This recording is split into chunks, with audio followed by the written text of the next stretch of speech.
In this video, let's make a 12V 6Ah lithium battery pack which can store 7 kV of electricity.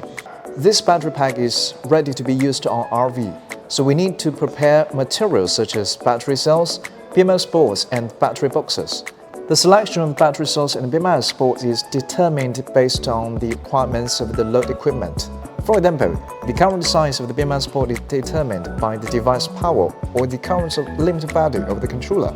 Now, let's get started.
At this point, for the convenience of the current display of battery SoC, we need to connect to the Bluetooth app and set actual capacity of the battery pack.